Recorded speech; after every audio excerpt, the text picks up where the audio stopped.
24 जून 1982 British Airways flight 9 London के Heathrow airport से New Zealand के लिए उड़ान भरता है। प्लेन में 248 पैसेंजर और 15 क्रू मेंबर्स थे। ये प्लेन अपने शेड्यूल के मुताबिक उड़ान भरता है और कुछ ही समय में ये आसमान में होता है। लेकिन जैसे ही ये प्लेन 37,000 फीट के एल्टीट्यूड पर पहुंचता है तो प्लेन के बाहर बहुत ही अजीब तरह की लाइट्स चमकने लगती हैं। पायलट्स को लगा कि बाहर मौसम खराब है इसलिए ऐसा हो रहा है। लेकिन हैरानी की बात तो ये थी कि प्लेन के बाहर न तो मौसम खराब था और न ही प्लेन में ऐसा कोई टेक्निकल इश्यू था जिससे ये सब हो रहा हो। धीरे धीरे प्लेन के बाहर चमकने वाली ये लाइट्स बढ़ने लगती हैं। पायलट को कुछ समझ नहीं आता और अचानक प्लेन के चारों इंजन फेल हो जाते हैं। जब ये इंजन फेल हो रहे थे तो इनमें भी अजीब तरह की रोशनी जल रही थी।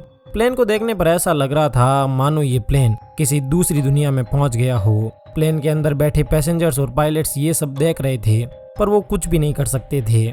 उन्हें कुछ भी समझ नहीं आ रहा था और तभी कुछ ऐसा होता है जिसके बारे में कोई सोच भी नहीं सकता था। उस वक्त घटे इस तरह के हादसे के बाद इस फ्लाइट के साथ कई सारे सवाल जुड़ गए, जैसे आखिर उस दिन ब्रिटिश एयरवेज की इस फ्लाइट के साथ क्या हुआ, क्या वो प्लेन कभी वापस लैंड भी हुआ और अगर नहीं तो उस वक्त वो प्लेन कहां गायब हो गया।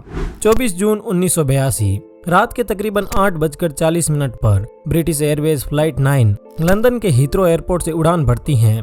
ये फ्लाइट मुंबई, कुआलालंपुर, पर्थ और मेलबर्न से होते हुए न्यूजीलैंड के ऑकलैंड जाने वाली थी।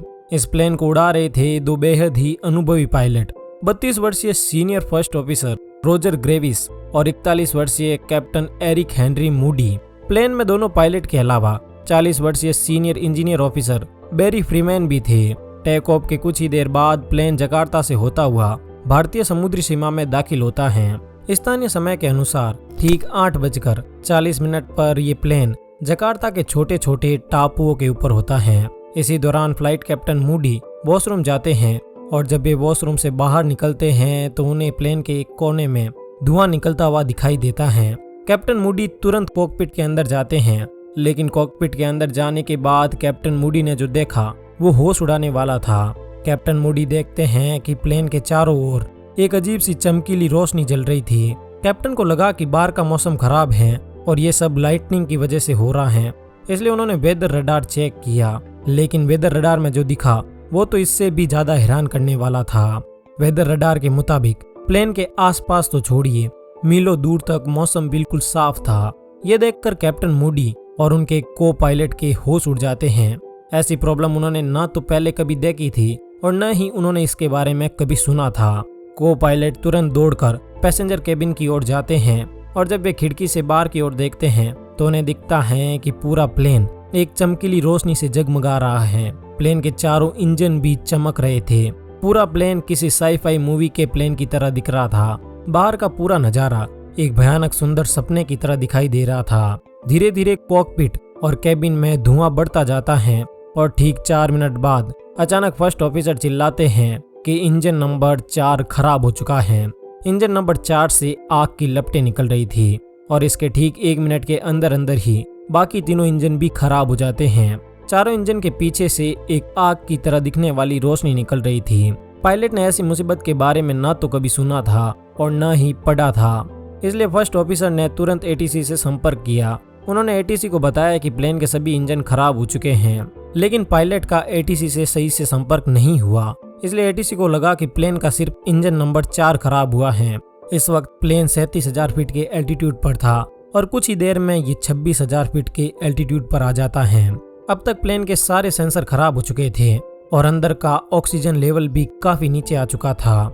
ऐसे वक्त में प्लेन का ऑक्सिलरी पावर यूनिट यानी एपीयू पैसेंजर्स के ऑक्सीजन लेवल को मेंटेन करता है, लेकिन फ्लाइट 9 का तो एपीयू भी काम नहीं कर रहा था।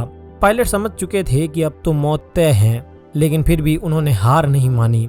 हर प्लेन का एक ग्लाइड रेशियो होता है, यानी कि प्लेन जितना हॉरिजॉन्टल डिस्टेंस कवर करता है उतना ही उसका एल्टीट्यूड भी कम होता जाता है। बोइंग 747 का ग्लाइड रेशियो 15:1 होता है, यानी कि बोइंग 747 15 फीट आगे जाकर 1 फीट नीचे आता है। पायलट ने प्लेन के ग्लाइड रेशियो की कैलकुलेशन की ताकि प्लेन को किसी तरह जकार्ता एयरपोर्ट तक पहुंचाया जा सके, लेकिन बदकिस्मती की बात तो ये थी कि प्लेन के और जकार्ता एयरपोर्ट के बीच एक माउंटेन भी था।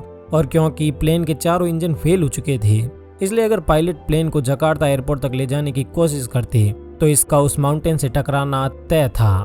ब्रिटिश एयरवेज फ्लाइट 9 का ये इंसिडेंट अपने आप में ही एक अजूबा था, लेकिन ऐसा ही एक अजूबा पानी में भी घटा। ये इंसिडेंट था टाइटैनिक। टाइटैनिक पानी में घटा एक बहुत ही खौफनाक हादसा था। और अगर आप टाइटैनिक के उस रोंगटे खड़े कर देने वाले हादसे के बारे में और ज्यादा जानना चाहते हैं तो आपको the story of Titanic audio book जरूर सुननी चाहिए। इसे आप कुकू FM पर सुन सकते हैं। यहाँ पर आपको 4000 से भी ज्यादा ऑडियो बुक और बुक समरीज मिल जाएंगी। वैसे तो कुकू FM का ईयरली सब्सक्रिप्शन 399 रुपए का होता है, लेकिन अगर आप मेरा कूपन कोड EPIC50 यूज करते हैं तो आपको इसका ईयरली सब्सक्रिप्शन मात्र 199 रुपए में मिल जाएगा। ये ऑफर सिर्फ पहले 250 लोगों के लिए ही वैलिड है। अब अगर टॉपिक पर वापस आते हुए बात करें ब्रिटिश एयरवेज फ्लाइट 9 की, तो उस वक्त प्लेन 20,000 फीट के एल्टीट्यूड पर था। फर्स्ट ऑफिसर ग्रेविस ने कई बार इंजन को दोबारा स्टार्ट करने की कोशिश की, लेकिन हर बार वे नाकाम रहे। अब थक हार कर कैप्टन मूडी और फर्स्ट ऑफिसर ग्रेविस ये फैसला करते हैं कि अगर 12,000 फीट के एल्टीट्यूड तक भी कोई इंजन दोबारा स्टार्ट नहीं होता है तो वे लोग प्लेन को समुद्र में ही लैंड करवा देंगे। बोइंग एयरक्राफ्ट को इस तरह डिजाइन किया जाता है कि ये पानी पर भी लैंड कर सकता है और कई घंटों तक सतह पर तैरता रहता है। फ्लाइट में मौजूद पैसेंजर्स को कुछ भी समझ नहीं आ रहा था और हर तरफ अफरा तफरी मच गई। अब प्लेन 13,000 फीट के एल्टीट्यूड पर था। प्लेन जैसे जैसे नीचे आ रहा था वो चमकीली रोशनी धीरे धीरे कम हो रही थी। इस वक्त तक आते आते पायलट अब प्लेन को और ज्यादा आगे ले जाने का खतरा नहीं उठा सकते थे, इसलिए उन्होंने प्लेन की समुद्र में इमरजेंसी लैंडिंग की प्रिपरेशन करना शुरू कर दिया। पायलट्स लगभग प्लेन को उतारने के लिए तैयार ही थे, लेकिन तभी एक चमत्कार होता है। प्लेन का इंजन नंबर 4 वापस स्टार्ट हो जाता है और इसके कुछ ही देर बाद बाकी तीनों इंजन भी दोबारा स्टार्ट हो जाते हैं। अब वो चमकीली रोशनी भी पूरी तरह खत्म हो गई और पूरा कंट्रोल पायलट्स के हाथ में वापस आ गया। पायलट्स प्लेन को उस माउंटेन के ऊपर से पार करा देते हैं और जकार्ता एयरपोर्ट की तरफ बढ़ जाते हैं, लेकिन तभी एक नई प्रॉब्लम खड़ी हो जाती है। प्लेन का इंजन नंबर 2 एक बार फिर से डेड हो जाता है, लेकिन ये भी कोई इतनी बड़ी प्रॉब्लम नहीं थी। बड़ी प्रॉब्लम तो ये थी कि पायलट को सामने कुछ भी साफ साफ दिखाई नहीं दे रहा था। कॉकपिट के आगे का पूरा व्यू धुंधला हो चुका था। विंड स्क्रीन पूरी तरह धुंधला गई थी और इतना ब्लॉक हुआ कि रनवे की लाइट्स भी सही से दिखाई नहीं दे रही थी। लेकिन पायलट्स के पास और कोई भी ऑप्शन नहीं था, इसलिए वो धीरे धीरे प्लेन की इमरजेंसी लैंडिंग करवा देते हैं और खुशकिस्मती से उनकी ये लैंडिंग सफल रहती है और सभी पैसेंजर्स की जान बच जाती है। ये प्लेन तो अब सुरक्षित लैंड हो गया, लेकिन इस लैंडिंग के बाद भी कुछ सवाल ऐसे थे जो बिल्कुल भी सुलझे हुए नहीं थे। जैसे 37,000 फीट के एल्टीट्यूड पर प्लेन के साथ ऐसा क्या हुआ और कॉकपिट और पैसेंजर केबिन में धुआं कहां से आया? चारों इंजन में लाइट क्यों जल रही थी और डेड होने के बाद भी 13,000 फीट के एल्टीट्यूड पर इंजन वापस कैसे स्टार्ट हो गया? इस हादसे के बाद काफी समय तक मीडिया में और लोगों में कई सारी चर्चाएं हुई, जिनमें से जो सबसे बड़ी चर्चा थी वो ये थी कि प्लेन किसी दूसरी दुनिया में चला गया था। लेकिन जब इस पूरे हादसे की जांच की गई तो उसमें कुछ और ही सामने निकल कर आया। जांच में पता चला कि प्लेन की पूरी बॉडी पर कई खरोंचे आई हुई थी और ये खरोंचे बहुत ही छोटे छोटे कंकड़ जैसे पत्थरों से आई थी। ये पत्थर किसी ज्वालामुखी से निकले हुए धुएं में मौजूद छोटे छोटे कणों की तरह थे। फिर जब ज्यादा जांच की गई तो पता चला कि कुछ दिन पहले ही जकार्ता की एक ज्वालामुखी में विस्फोट हुआ था। ज्वालामुखी विस्फोट में मुख्यतः धुआं, सिलिकेट और राख निकलती हैं।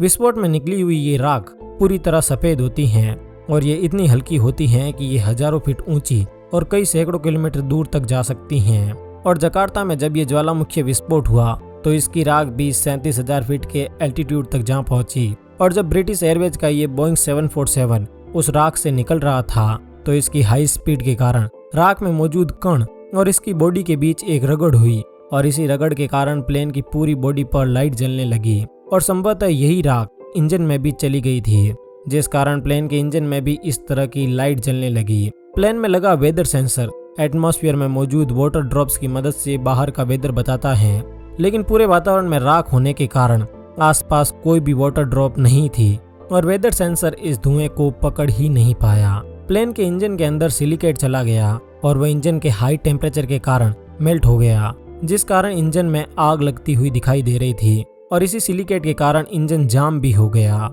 ऐसा ही कुछ प्लेन के बाकी सेंसर्स के साथ भी हुआ। इस धुएं ने न सिर्फ प्लेन के सेंसर्स और इंजन्स को नुकसान पहुंचाया, बल्कि इसने प्लेन की विंड स्क्रीन को भी इतना रगड़ा कि ये बिल्कुल धुंधली हो गई। फिर जब प्लेन के इंजन काफी देर बंद रहे तो सिलिकेट ठंडा होकर सॉलिड में बदल गया और जब इंजन वापस स्टार्ट किए गए तो ये सॉलिड टूटकर इंजन से अलग हो गया और इंजन स्टार्ट हो गए।